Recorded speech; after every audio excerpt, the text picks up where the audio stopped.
জামাটা ধরে এত জোর টান দিয়েছে যে মিষ্টি সোনা উপর থেকে নিচে পড়ে গেছিল। এসে দেখছি মিষ্টি সোনা মুখ থুবড়িয়ে পড়ে। হ্যালো বন্ধুরা, আশা করি তোমরা সবাই খুব ভালো আছো, সুস্থ আছো। আমিও খুব ভালো আছি। তো মিষ্টি সোনাকে আমি সকালবেলা জলটা রেখে দিই, তো দুপুরবেলা এসে জলের গ্লাসটা আমি নামিয়ে রাখছি। এবারে ভোগ নিবেদন করব। তো আমি প্রদীপটাকে আজকে সকালবেলাতে মেজেছি, তো প্রদীপটাকে এখন গোছাতে হবে, মানে সলতে আর তেল দিতে হবে। দুটো সলতেকে একসাথে করে দিয়েছি, তাহলে প্রদীপের আলোটা খুব ভালো হয়। তো এবারে আমি তেলটাকে দিয়ে দিচ্ছি, আর পরিমাণ মতন মানে বেশি করে তেলটা দেবো যাতে কয়েকদিন চলে যায়।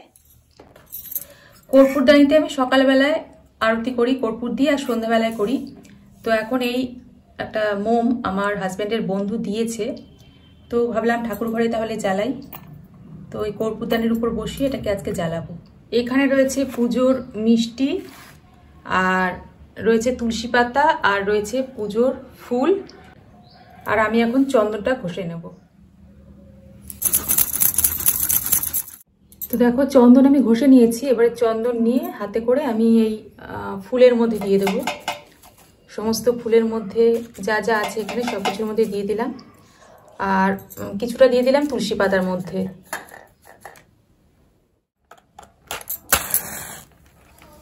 আর প্রথম দিন প্রদীপ জ্বালাতে খুব ভালো লাগে, মানে সলতে দেওয়ার পর, নতুন তেল দেওয়ার পর। তো প্রদীপটা জ্বালিয়ে নিয়েছি, এবারে ধূপকাঠি জ্বালিয়ে নিচ্ছি, আর এই নতুন মোমবাতিটাকেও জ্বালিয়ে নিয়েছি। এই যে, তো আজকে এই মোমবাতি দিয়ে আরতি করব।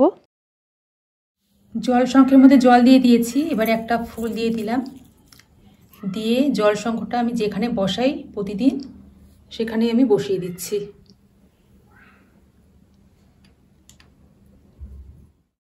তো মিষ্টি সোনাকে একটা ফুলের মালা পরিয়ে দিচ্ছি। আর সামনে যেহেতু সরস্বতী পুজো, এই জন্য হঠাৎ করে ফুলের দামটা বেড়ে গেছে। তো গতকালের আগের দিন আমি কিনেছিলাম ফুল, সেদিনকেও ফুলের দামটা কম ছিল, কিন্তু আজকে দেখলাম হঠাৎ করে বেড়ে গেল। তো এরকমই হয়, পুজো পার্বণের আগে যে কোনো ফুলের দাম সব কিছু বেড়ে যায়। তো এখন আমি ভোগটাকে নিবেদন করছি, মানে নিবেদন করছি না, ভোগটাকে প্রথমে আমি সাজিয়ে নিচ্ছি। আজকে এই দু রকমের মিষ্টি দিয়ে ভোগ নিবেদন করছি। তো জলের গ্লাসও রেডি করে রেখেছি, এদিকে তুলসী পাতা ধুয়ে সব কিছু রেডি করে রেখেছি। এখন ভোগের উপর তুলসী পাতা দিয়ে দিচ্ছি, আর জলের মধ্যে দিয়ে দিলাম। আর আরও একটা ভোগের উপর, যেটা সবার জন্য আমি নিবেদন করি, সেখানে আমি ফুল দিয়ে এরকমভাবে সাজিয়ে নিয়েছি। তো চলো ভোগটাকে এবারে নিবেদন করে নিই। তো প্রথমে মিষ্টি সোনার সামনে দিয়ে দিলাম জলের গ্লাস, আর এই যে ভোগের থালা। আর এখানে আমি একটা রাধাকৃষ্ণজির উদ্দেশ্যে, একটা সকলের উদ্দেশ্যে এভাবেই আমি নিবেদন করে আসছি। তো এটা হলো আমার মিষ্টি সোনার সন্ধ্যাবেলার ভোগ, যেটা আমি রেডি করে রেখেছি, আর সন্ধ্যাবেলাটা নিবেদন করব। এ দেখো ঢাকা দিয়ে রেখে দিয়েছি। তো এই দেখো ওনাদেরকে আমি ভোগ নিবেদন করেছি। এদিকে মানে ফুল দিয়েও সাজিয়ে নিয়েছি, এদিকে আমার রাধাকৃষ্ণজিকেও ফুল দিয়ে সাজিয়েছি।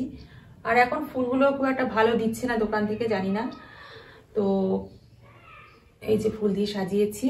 আর এদিকে মিষ্টি সোনাকে আমি সকালবেলাতে স্নান করিয়েছি, আর এখন সাজিয়ে গুছিয়ে দিয়েছি। যেহেতু ঠান্ডা ঠান্ডা পড়েছে, এই জন্য সোয়েটার মাফলার সব জড়িয়ে দিয়েছি। আর এদিকে লাল ফুল আজকে পাইনি, এই জন্য যে ফুল পেয়েছি সেই ফুল দিয়েই আমি পুজো দিয়েছি। দেখো, আর এই যে আমার মা লক্ষ্মী নারায়ণ ঠাকুর। তো এই যে ফুল, তুলসী পাতা, বেলপাতা সব নিবেদন করেছি। আর নারায়ণ ঠাকুরকে দেখে আজকে আমার খুব খারাপ লাগছে, কারণ খুব ঠান্ডাটা আবার ফিরে এসেছে। আজকে দেখি সন্ধ্যাবেলা দেখি ওনাকে কিছু একটা গায়ে বস্ত্র দিয়ে দেব। আর এই যে ওনাদের ভোগটা নিবেদন করেছি। তো এই হলো আজকে দুপুরের সম্পূর্ণ পুজো। মানে ওখানে গিয়ে আমার সবসময় দেওয়া হয় না, এই জন্য আমি এখানে একটা জায়গায় একটা পাত্রের মধ্যে সমস্ত ফুল, বেলপাতা, তুলসী পাতা যা যা নিবেদন করার আমি করি। তো আজকে একটুখানি আমার তাড়াতাড়ি পুজো হয়েছে, এই জন্য আমি সুন্দর করে সাজাতে পেরেছি, এই আর কি। তো পুজো আমার হয়ে গেছে, আর আজকে কিছু কথা তোমাদেরকে বলছি আমার মিষ্টি সোনার সম্পর্কে। আর গোপালের যে কত লীলা থাকতে পারে, তো তোমরা যারা মন দিয়ে গোপাল সেবা করো তারা নিশ্চয়ই তোমরা ফিল করো। তো আমি তো ফিল আগেও করতাম, তো এখন আমি ইদানিংকালে যে ফিলটা করেছি, মানে সেটা একদম চোখে পড়ার মতো, এবং তোমাদেরকে বললেও আমার ভালো লাগবে। তো তোমাদেরকে আমি বলেছিলাম যে মিষ্টি সোনাকে আমি ছাদে বসিয়ে রেখে রেখে আসছিলাম, তো তারপরেও অনেক ঘটনা হয়েছে। তো আমার হাজবেন্ড কিংবা ছেলে যখন মিষ্টি সোনাকে এনে তার সিংহাসনে বসিয়েছিল, তারপরেও আমি আরো একবার মিষ্টি সোনাকে নিয়ে গিয়ে ছাদে ওই রেলিংয়ে, যেখানে রেলিং মানে তো বুঝতেই পারছো, রেলিংয়ে আমি রেখে এসেছিলাম। তো রেখে আমি নিচে চলে এসেছিলাম।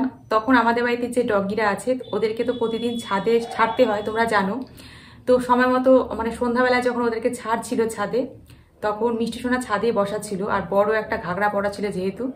আর আমাদের যে চেরি আছে, যে লাল মতন ডগিটা, সেই চেরি মিষ্টি সোনাকে নিয়ে মানে ওই জামাটা ধরে এত জোর টান দিয়েছে যে মিষ্টি সোনা উপর থেকে নিচে পড়ে গেছিল।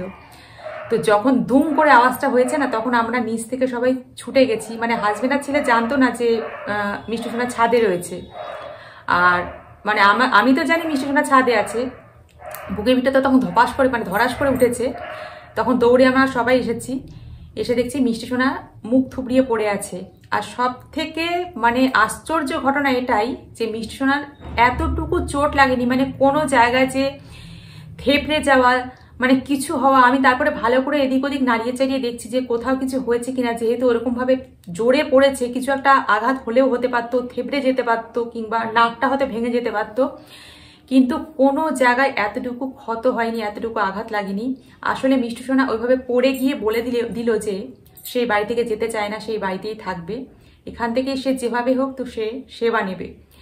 তো ওটাই হলো লীলা, যে এইভাবে আমাদের বাড়িতে আমাদের গোপালরা যারা সেবা নিতে চায় তারা যেভাবেই হোক তোমার হাত থেকে সেবা নেবে। এবং তারপরেও দেখো, দিয়ে আসার কথা ছিল মিষ্টি সোনা আমার বাড়িতে এই সময় হয়তো থাকতোও না, যদি সেদিনকে ওরকম একটা ঘটনা না ঘটতো এবং হাজবেন্ড আর ছেলে যদি বারণ না করতো, তাহলে হয়তো আজ মিষ্টি সোনা এই আসনে থাকতো না। তো যাই হোক, যা হয়েছে ভালো হয়েছে। আমি বলবো যে সুন্দর করে আমি আমার সব গুছিয়ে রাখতে পেরেছি, আমার রাধারানীর কৃপা, আমার ভগবানের কৃপা। তো তার জন্য এখন অবধি সুন্দর করে পুজো দিচ্ছি। আজকে পুজোর একটা ছোট্ট ভিডিও তোমাদের সাথে শেয়ার করলাম, কিন্তু পুরো পুজো পাঠ আমি তোমাদের সাথে শেয়ার করতে পারিনি। প্রার্থনার সময়টা বিশেষ করে, তারপরে আরতি, এগুলো শেয়ার করিনি।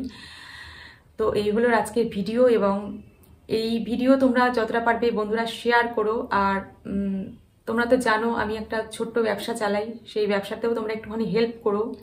আর এরপরে যেহেতু সরস্বতী পুজোর সামনেই আসছে, মিষ্টি সোনাকে সুন্দর একটা সাজের ভিডিও আমি দেবো সরস্বতী পুজোর আগেই, তো সেটাও তোমাদের সাথে শেয়ার করব। তো চলো, সঙ্গে থাকো। আবার তোমাদের সঙ্গে দেখা হচ্ছে পরের দিন নতুন আরও একটি ভিডিওতে। ততক্ষণের জন্য তোমার সকলে খুব ভালো থেকো, সুস্থ থেকো এবং খুব সাবধানে থেকো। রাধে রাধে।